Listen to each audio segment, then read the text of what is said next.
Everybody আসসালামু আলাইকুম। কেমন আছেন সবাই? আলহামদুলিল্লাহ আমরা ভালো আছি। তো আপনাদের মাঝে আরেকটা নতুন ভিডিও নিয়ে আসলাম। এখন তো কাশফুলের সময়। তো কাশফুলের সময় চলে যাচ্ছে, আমি বের হই না, এটা কোনো কথা? সেজন্য আপনার ভাইয়াকে পটাইলাম আরকি। পটিয়ে গেলাম কাশফুলে।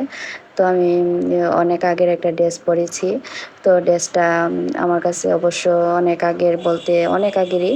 তো ড্রেসটা অনেকদিন যাবৎ রেখে দিয়েছিলাম। তো আমি ড্রেসটা পরছি। পরার পরে হালকা একটু লিপস্টিক দিয়েছিলাম। তো আপনার ভাইয়া বলতেছে আমাকে যে আমি নাকি কড়া মাঞ্জা দিয়েছি। তো কড়া মাঞ্জা কাকে বলে তা আমি জানি না। তো আমাকে মজা করতেছে যে আপনার সাথে তো আমাকে যাই না, তো আমি বের হব না। আপনার ভাইয়া আমার সাথে অনেক মজা করলো। তো আমি বললাম তো বের না হলে কি করার, আর কিছু করার নাই, আমি সব কিছু খুলে ফেলবো। তারপরে আপনার ভাইয়া বলতেছে কারি না, মজা করছি, আসো যাই। তো আমরা রওনা দিয়েছি। তো যে রাস্তা দিয়ে গিয়েছি ওই রাস্তার মধ্যে এত ধুলা আপনাদেরকে বলে বোঝানো যাবে না। কারণ রাস্তা নতুন হইতেছে তো সেজন্য আর কি।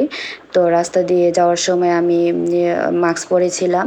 তো মাস্ক পরার পরেও আমি এত ধুলার কারণে আমি হিজাব মুখে দিয়ে, ওড়না মুখে দিয়ে তারপরে গিয়েছি। তো আপনার ভাইয়া বলতেছে ওইখানে গিয়ে যদি আমাকে না চিনো তাইলে আমাকে ফেলে দিয়ে আসা বইরো না।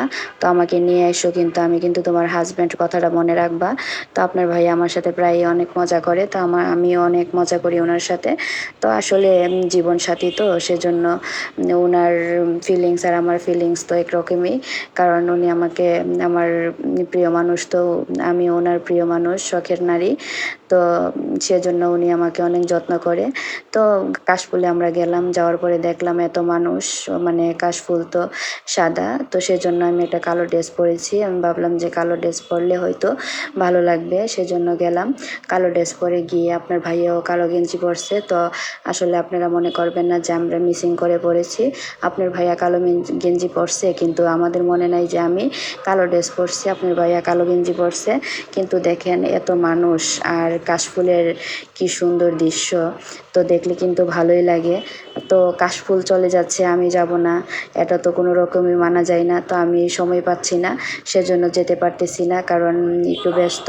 কারণ স্কুল করলে বুঝতেই তো পারতেছেন যে ব্যস্ত থাকি, রান্নাবান্না, বাসার কাজকর্ম, সংসার গোছানো, মানে সব মিলে একটু ব্যস্ত ছিলাম বেশি।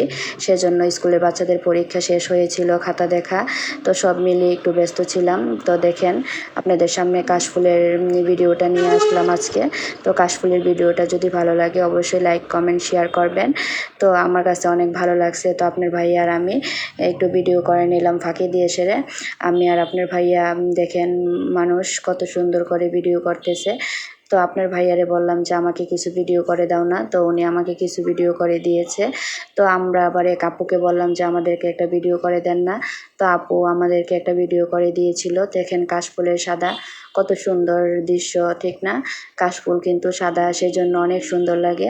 তো আমাদেরকে একটা ভিডিও শ্যুট করে নিয়েছে। তো আমাদের ভিডিওটা যদি ভালো লাগে, আমি আবারও বলতেছি লাইক, কমেন্ট এবং শেয়ার করবেন এবং কমেন্ট করে জানাবেন যে আপনার ভাইয়াকে কেমন লেগেছে, আমাকে কেমন লেগেছে।